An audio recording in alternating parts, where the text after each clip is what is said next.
Saat melihat, semua tampak lebih terbuka. Saat mendekat, semua tampak lebih jelas. Lihat lebih dekat di Berita Baik. Halo teman baik, sekarang saya lagi sama Arif. Ya, itu. Arif ini adalah ketua dari komunitas Darmaji. Kita akan ngobrol-ngobrol lebih dekat tentang komunitas Darmaji. Halo Arif, boleh dijelasin nggak? Boleh. Dari Darmaji itu, dari namanya mungkin ya teh. Dari Darmaji itu adalah singkatan dari Darmaji Jadiul. Yang dimana kalau orang-orang Sunda tuh udah pada tahu nih Darmaji teh apa. Dari mana? Nah, iya. Tapi kita ubah konotasinya di positif. Dari maca jadi ilmu. Dari maca Jadi ilmu. jadi ilmu, dari membaca jadi. Betul. Itu kapan terbentuk? Terbentuknya bulan Oktober Oktober 2020. Ya. Awalnya gimana sih Arif Ya. dan teman-teman itu bisa akhirnya memutuskan tetap di komunitas ini? Jadi ada salah satu mahasiswa namanya Ray Muhammad, ini mahasiswa UIN yang dimana beliau itu pengen program KKN-nya terus berlanjut. Nah, maka dari itu pas kita lagi nongkrong nih langsung bilang nih Ray Muhammad ini, ayo udah kita bikin komunitas Darmaji aja, soalnya daripada KKN-nya cuma sampai sini doang, kita langsung jadi program yang nyata aja gitu sampai lifetime lah pokoknya. Jadi aja terbentuk pada saat Oktober 2020 itu. Kegiatannya apa? Kita banyak melakukan kegiatan, cuman yang paling utamanya itu ada yang pertama TBM, itu Taman Baca Masyarakat. Itu biasanya untuk anak-anak usia TK sampai SD. Nah, jadi ngapain aja kita biasanya try and error. Kenapa kita try and error? Karena banyak anak-anak yang nggak suka belajar di sekolah tuh karena kan gurunya killer lah, membosankan kan. Makanya di sini Darmaji ngebentuk nih sistem, yaudah kita belajar tapi sambil main-main juga. Nah, itu untuk TBM. Jadi kita baca-baca dulu, sisanya kegiatan sesuai temanya. Nah, yang kedua ini untuk remajanya sendiri nih, buat Darmaji ataupun buat remaja-remaja yang pengen ikutan sama bareng Darmaji. Nah, itu salah satu kegiatannya adalah bedah buku, bedah film gitu. Oh, bedah buku, bedah film. Betul. Nah, kalau kegiatan TBM tadi biasanya tuh belajar apa aja? Salah satunya pernah kita belajar tentang anatomi dari ikan. Nah, kita langsung ngebelah ikan beneran, terus langsung aja kita jelasin ini insan yang belah mana, ini belah mana dan sebagainya. Berarti cara belajarnya tuh beda dari sekolah. Betul. Anggotanya itu biasanya? Anggota Darmaji sendiri. Oh iya, anggota Darmaji. Itu dari SMP sampai kuliah. Bahkan waktu itu juga pernah ada yang kerja. Jadi yang udah kerja yang pengen penasaran nih sama Darmaji, nah, ada juga. Kalau yang diajarnya? Dari TK sampai SD. Oh, dari TK sampai Iya, SD. betul. Itu tuh rutin setiap Hari Minggu. hari Minggu Iya. aja. Setiap hari Minggu itu biasanya dari jam berapa sampai jam berapa? Dari jam 10 sampai zuhur. Oh, dari jam 10 sampai Betul.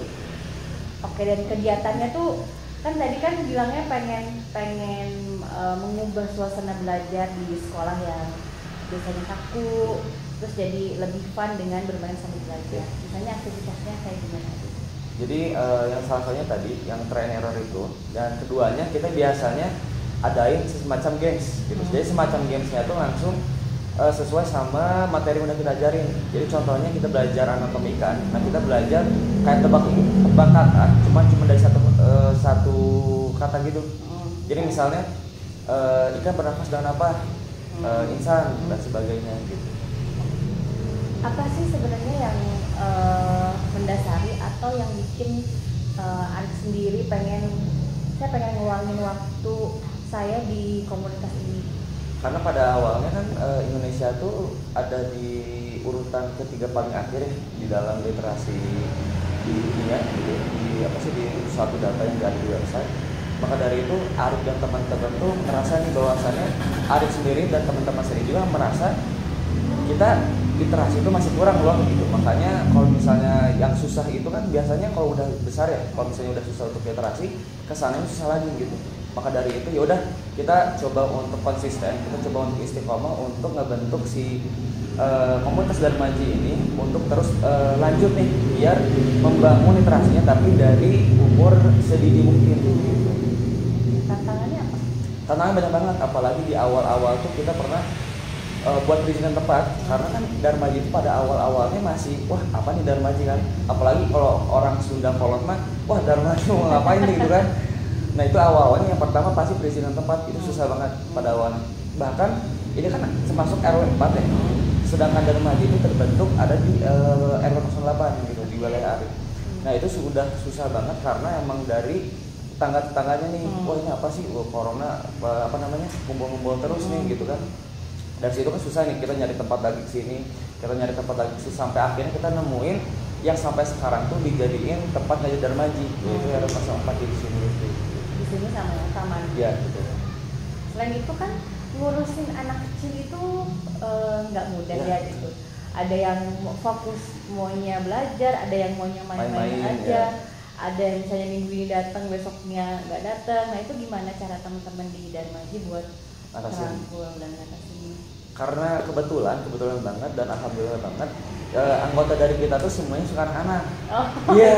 Jadi apalagi kan ada cewek kan, cewek kan memang udah apa ya keibu-ibuan lah gitu ya. Jadi langsung dirangkul aja gitu. Jadi kita walaupun susah untuk belajar nih, bahkan ada yang main sana main sini, apalagi buat usia TK. Jadi kita langsung yaudah buat yang beberapa orang ini langsung ngurus aja nih yang TK-TK-nya. Jadi sambil main tapi sambil belajar juga gitu sampai dia sebosan mungkin lah mungkin. Selain itu apa lagi tantangan? Ke orang tuanya mungkin? Orang tuanya juga kadang kalau misalnya kan kita kegiatan nggak boleh lama-lama ya, karena jam anak-anak beda sama jam dewasa. Akhirnya ya udah akhirnya tuh pengennya kita tuh dari jam 10 tuh sampai jam 2 gitu. Jadi ada kegiatan mainnya terus makan-makan dulu bareng-bareng terus akhirnya pulang gitu. Tapi karena kita melihat oh ini anak-anak juga butuh istirahat, dimana apalagi kalau misalnya besoknya harus sekolah, makanya emang harus intens gitu sama orang tuanya. Makanya tadi juga kan, wah Darmaji sini, karena emang kita udah intens juga nih sama orang tuanya gitu.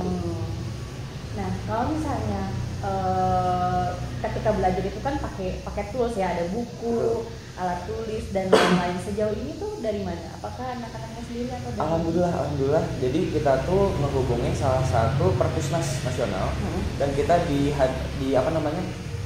dihadiahi 2 box buku.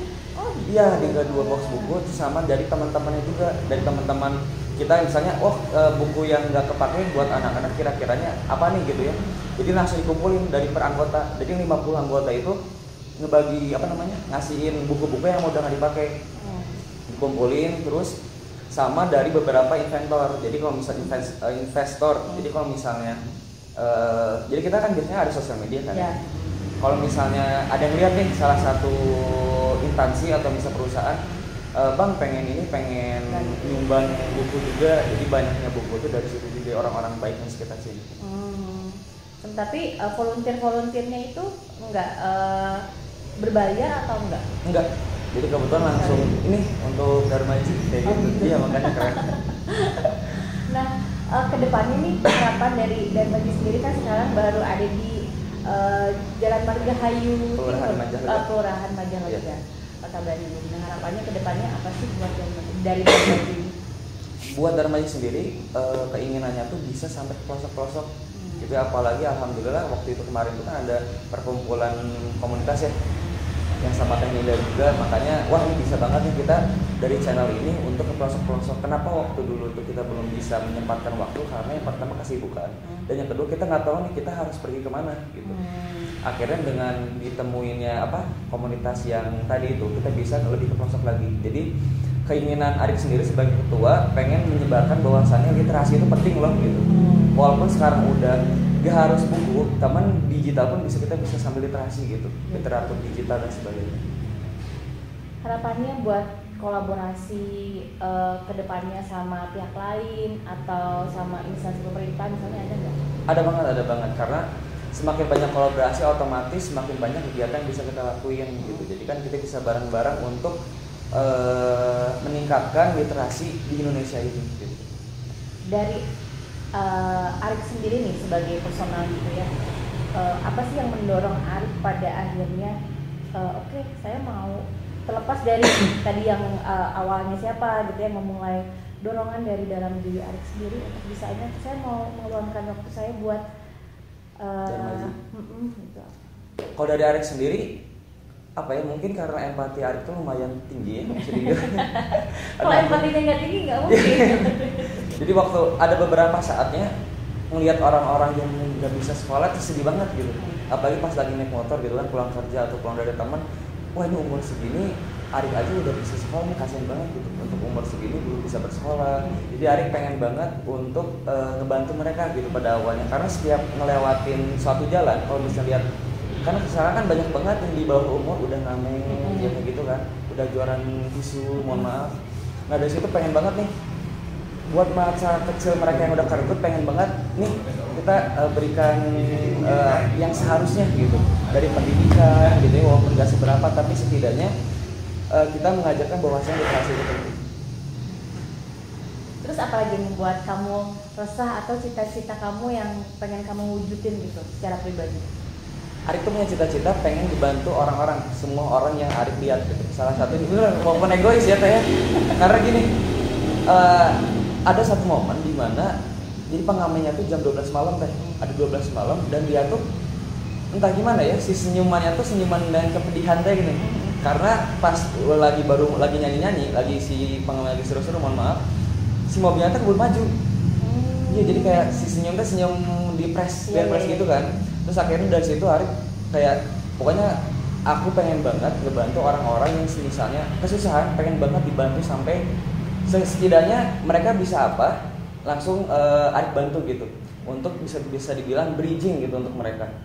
Nah dari situ cuman kan kalau itu kan butuh lumayan dana yang cukup besar ya. Dari Arik sendiri itu waktu masih SMK Arik mikir itu tuh, makanya dari situ gimana caranya biar Arik bisa ngebantuin mereka tapi tanpa nunggu harus sukses dulu. Akhirnya datanglah ide ini, dibantu sama ide mahasiswa ini gitu, sama teman-teman juga disupport. Yaudah kita bikin ini langsung aja, alhamdulillah sampai sekarang bisa ngebantu orang-orang yang emang kesulitan, bisa untuk belajar, untuk berliterasi atau untuk berpendidikan karena berkebelakangan ekonomi. Ini latar belakang ekonomi yang kurang mampu. Betul. Nah, Arik sendiri masih kuliah atau kerja? Sekarang kerja, kalau kuliah kan masih gap year lah kalau buat sekarang. Ambil jurusan? Pengennya sih jurusan informatika. Yeah. Oke, kedepannya nih kalau misalnya Arik udah punya uang yang sangat banyak gitu ya, terus punya punya waktu yang juga luang, apa yang pengen Arik lakukan? Yang pasti pengen ngegedein si komunitas Darmaji ini ya teh, karena dari Arik besar tuh juga dari Darmaji ini, Arik belajar literasi juga dari komunitas Darmaji ini. Arik pengen banget juga bentuk Darmaji ini itu bukan sebatas komunitas saja, tapi yayasan juga. Yeah. Oke, sama kita juga. Oke, teman baik, seru banget ngobrol sama Arik. Teman baik kalau pengen gabung komunitasnya boleh ke mana? Boleh ke Instagram rb.darmaji. Oke, feel free buat ngontak komunitas Darmaji ini. Siapa tahu teman baik juga pengen berkontribusi untuk memajukan literasi di Bandung dan di Indonesia. Betul. Oke, terima kasih.